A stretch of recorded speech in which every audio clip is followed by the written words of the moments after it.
காவிரியின் குறுக்கே கர்நாடகம் தமிழகம் நோக்கி வரக்கூடிய தண்ணீரை தடுக்க முடியாது என்பது அரசியல் சட்ட விதிமுறைப்படி இந்தியா முழுவதிலும் பின்பற்றப்படுகிறது. கீழ்ப்பாசன விவசாயிகளுடைய அனுமதி இல்லாமல் புதிய அணை கட்டுவதற்கு எந்த ஆற்றையும் எந்த மாநிலமும் உரிமை கொண்டாட முடியாது. எனவே நிரந்தரமான சட்டம் இருக்கிற போது காவிரியின் குறுக்கே தமிழகம் நோக்கி வரக்கூடிய தண்ணீரை மேகதாட்டுவில் அணை கட்டியே தீருவேன் என்று கர்நாடக அரசாங்கம் தொடர்ந்து நடவடிக்கை எடுத்து வருகிறது. ஏற்கனவே ஆய்வறிக்கையை கர்நாடகம் அனுப்பியதை மத்திய அரசுடைய சுற்றுச்சூழல் மற்றும் வனத்துறை அமைச்சகத்தினுடைய உயர்மட்ட குழு கடந்த ஜூலை மாதம் அனுமதி மறுத்து தள்ளுபடி செய்திருக்கிறது.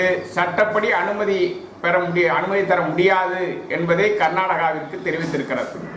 இந்த நிலையில் அணை கட்ட முடியாது என்பதை தெரிந்திருந்தும் தற்போது முதலமைச்சராக பொறுப்பேற்றிருக்கிற எடியூரப்பா அவர்கள் தனக்கும் தனது கட்சியை சார்ந்த மாநில தலைவருக்கும் ஏற்பட்டிருக்கிற பிரச்சனையை திசை திருப்பும் முயற்சியாக அவரது கட்சியினுடைய டெல்லி தலைமையை மிரட்டும் வகையில் மேகதாட்டுவில் அணை கட்டுவதற்கு தமிழகத்தின் ஆலோசனையை பெற வேண்டியதில்லை, எனவே எங்களுக்கு அனுமதி கொடுக்க வேண்டும் என்று கடிதம் எழுதி தமிழக விவசாயிகளை கோபப்படுத்த முயற்சிக்கிறார். மறைமுகமாக மோடிக்கு எதிராக போராட்டத்தை தூண்டுகிறார். தற்போது தமிழ்நாட்டில் வருகிற 11, 12, 13 தேதிகளில் சீன பிரதமரும் பாரத பிரதமரும் மகாபலிபுரத்தில் மாநாடு நடத்த இருப்பது தமிழக விவசாயிகளால் பெருமையோடு வரவேற்க காத்திருந்த நிலையில் எடியூரப்பா மோடிக்கு எதிரான போராட்டத்தை தமிழகத்தில் தூண்டிவிடுகிறார். இது வன்மையாக கண்டிக்கத்தக்கது. எனவே மேகதாட்டு அணை கட்டுகிறோம் என்கிற பெயரில் மோடிக்கு எதிராக போராட்டத்தை தூண்டுகிற எடியூரப்பா மீது மத்திய அரசாங்கம் நடவடிக்கை எடுக்க வேண்டும். அணை கட்டுமானம் குறித்து தனது நிலையை தெளிவுபடுத்த வேண்டும்.